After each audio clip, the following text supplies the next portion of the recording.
día de hoy vamos a hablar acerca de un tema que es muy importante para todas las personas que están trabajando en la parte de contabilidad, en la parte de recurso humano o talento humano, o aquellos que les toca liquidar prestaciones, liquidar recargos y horas extras, bonificaciones, comisiones y demás. Este va a ser el primero de 3 videos que voy a subir, donde voy a hablar en esta oportunidad inicialmente acerca de manera general de los conceptos que tienen que ver con la liquidación de nómina y prestaciones sociales. Inicialmente debemos comenzar hablando, informando que el salario mínimo para el año 2019 quedó en 828.116 pesos, mientras que el auxilio de transporte quedó en 97.032 pesos. ¿Pero qué es nómina? La nómina la podemos definir como un documento donde se registra lo devengado, lo deducido y neto pagado por un empleado. Asimismo, es el documento donde registramos las provisiones de las prestaciones sociales y los aportes a seguridad social y aportes para fiscales. ¿Qué es el devengado? El devengado es el total de ingresos que obtiene un empleado en el mes o en la quincena o en el periodo de causación de la nómina. Podemos decir entonces que el total devengado es la sumatoria de todo lo que percibe un empleado en dinero o en especie. Por ejemplo, el salario más horas extras, más auxilio de transporte, más bonificaciones, más comisiones. Toda esa sumatoria me da el total devengado. El total deducido son aquellos valores que se le descuenta por nómina al trabajador, como por ejemplo los aportes al fondo de pensión, al fondo de salud, embargos, libranzas, entre otras deducciones. Y el neto pagado es lo que realmente se le va a pagar o se le va a cancelar al empleado por esos 15 días o por esos 30 días, o dependiendo de la periodicidad que se cancele la nómina en esa empresa. En otras palabras, el neto pagado es la diferencia entre el total devengado, todo lo que percibo, menos el total deducido, todo lo que me descuentan. Esa diferencia es el neto pagado. Y tenemos la otra sección o la otra parte que es donde liquidamos las provisiones de las prestaciones sociales y los aportes a los fondos de seguridad social y aportes para fiscales que están a cargo del empleador. ¿Pero qué es salario? El salario, la definición está estipulado en el Código Sustantivo de Trabajo en el artículo 127. El salario es todo lo que recibe el trabajador en dinero o en especie en un periodo de liquidación, como por ejemplo tenemos las primas, los sobresueldos, las bonificaciones, recargos y horas extras y las comisiones. ¿Pero será que el auxilio de transporte constituye salario? No. Como su nombre lo indica, el auxilio de transporte es un subsidio o es una ayuda que el empleador le otorga al empleado para que éste pueda transportarse o dirigirse desde su hogar hasta el lugar de trabajo. Por consiguiente, al ser un auxilio o un subsidio, no todos los empleados tienen derecho a este. Aquellas personas que ganen hasta 2 salarios mínimos legal vigente tienen derecho a recibir el auxilio de transporte, que para este año sería 828.116 pesos, que está el auxilio, que está el salario mínimo vigente en el año 2019. Lo multiplicamos por 2 y me da que si yo gano en una quincena o en un mes hasta 1.656.232 pesos, tengo derecho a recibir el auxilio de transporte. Pero aquí voy a hacer una aclaración. Si yo me gano un salario mínimo, que es 828,000 pesos, pero tengo en bonificación 500,000, en horas extras 500,000, me daría 1.828.116 pesos. Esa parte, en ese momento, yo perdería el derecho de recibir el auxilio de transporte porque por ese mes yo gané más del salario mínimo. Porque recordemos que las bonificaciones y que las horas extras y las comisiones hacen parte del salario. La jornada de trabajo en Colombia comienza a partir de las 6 de la mañana. Está dividido en dos turnos. Tenemos el diurno y el nocturno. La jornada diurna empieza desde las 6 de la mañana hasta las 9 de la noche. Mientras que la jornada nocturna empieza a partir de 9 de la noche hasta 6 de la mañana. Si yo quiero saber o calcular cuánto vale el día de trabajo de una persona, lo que voy a hacer es dividir el sueldo de esta persona entre 30, que serían 30 días del mes. Si yo quiero calcular el valor de la hora de un empleado, lo que voy a hacer es lo siguiente: dividir el sueldo del empleado entre 240. ¿Por qué 240? Porque 240 sale de 30 días de trabajo por 8 horas diarias de trabajo. Aquí tenemos los conceptos y los porcentajes o las fracciones de las horas y recargos por trabajo extra. Tenemos que el recargo nocturno corresponde a 1.35, la hora extra diurna 1.25, hora extra nocturna 1.75, hora dominical o festiva 1.75, hora extra diurna dominical o festiva 2,0 y hora extra nocturna dominical o festiva 2,5.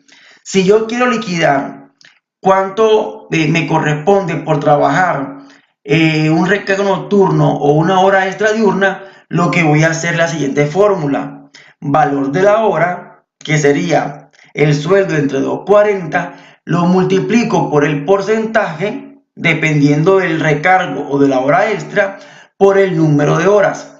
Recordemos que esta parte voy a profundizar más en el siguiente video. La jornada máxima de trabajo que está estipulado en el Código Sustantivo de Trabajo son de 8 horas diarias y de 48 horas semanales. Jornada máxima significa que yo puedo trabajar 6 horas dependiendo de las políticas de la empresa y me van a liquidar mi sueldo completo, porque la ley dice jornada máxima. Es decir, que si yo me paso de las 8 horas diarias, lo que trabaje de ahí en adelante va a ser hora extra o recargo de hora extra. Luego vienen los aportes a seguridad social.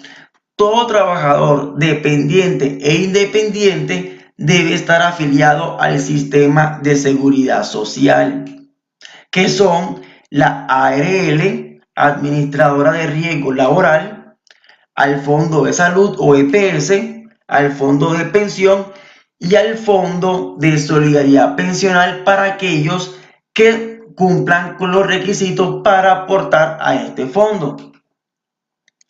Los aportes a seguridad social. Las personas jurídicas no deben realizar los aportes a salud por aquellos empleados que devenguen menos de 10 salarios mínimos.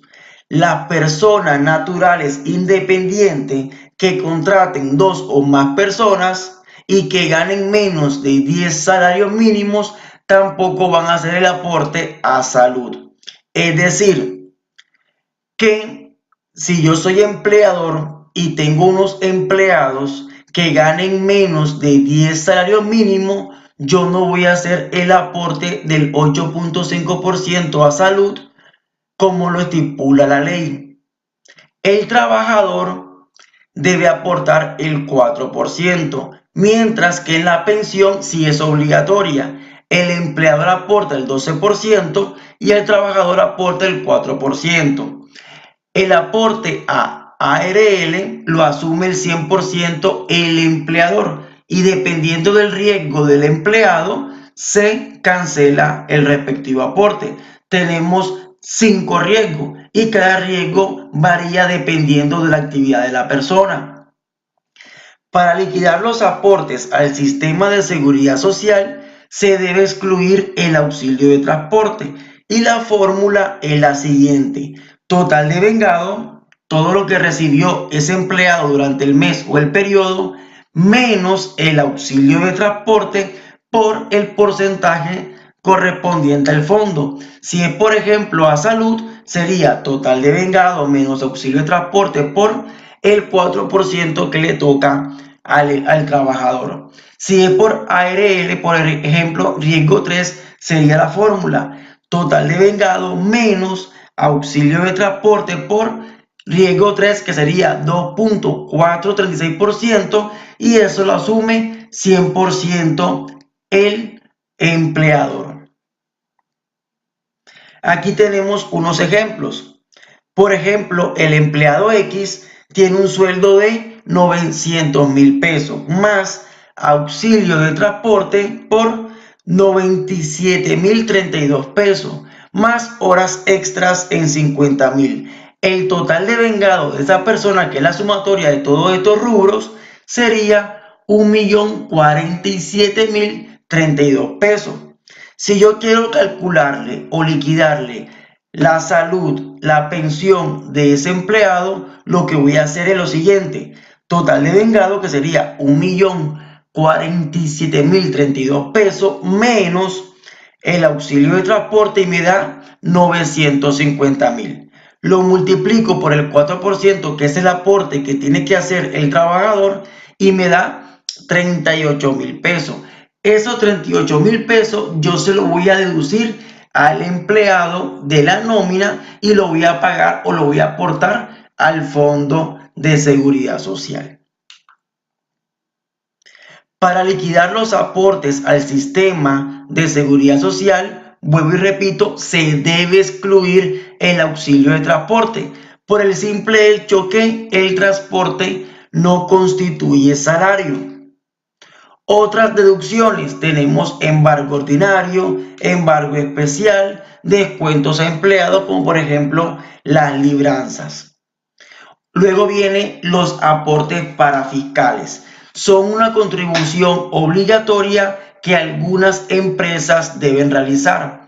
Las personas jurídicas no deben realizar los aportes a SENA y bienestar familiar por aquellos empleados que ganen menos de 10 salarios mínimos. Igualmente las personas naturales independientes que cumplan con esta condición. Para liquidar los aportes parafiscales es igual que la fórmula de liquidación a los aportes al sistema de seguridad social. Se debe excluir también el auxilio de transporte. Entonces la fórmula sería total de vengado menos auxilio de transporte por el respectivo porcentaje.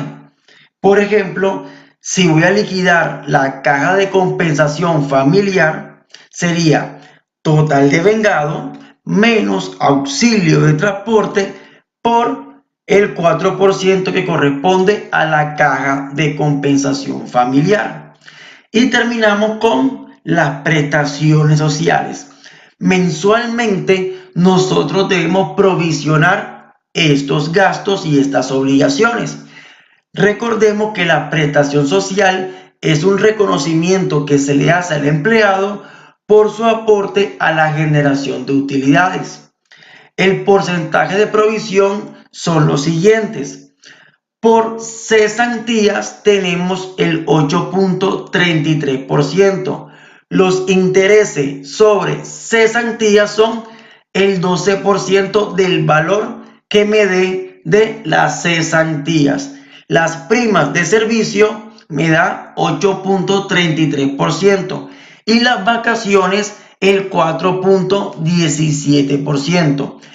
para liquidar las prestaciones sociales, excepto las vacaciones, se incluye el auxilio de transporte. ¿Por qué en las vacaciones no se incluye el auxilio de transporte? Porque se supone o sobreentiende que durante el periodo de vacaciones el empleado no va a ir a transportarse hacia su lugar de trabajo. Por consiguiente, no se tiene en cuenta al momento de liquidar las vacaciones el auxilio de transporte, mientras que para calcular y liquidar las primas, las cesantías y los intereses sobre cesantías, sí se incluye y se tiene en cuenta el auxilio de transporte. Hasta aquí tenemos la primera parte de la parte conceptual y general de la nómina. Espero que les guste y esperen el segundo video donde me voy a enfocar en los recargos y horas extras con ejemplos un poco más claros. Les deseo éxitos en su vida. Nos vemos pronto.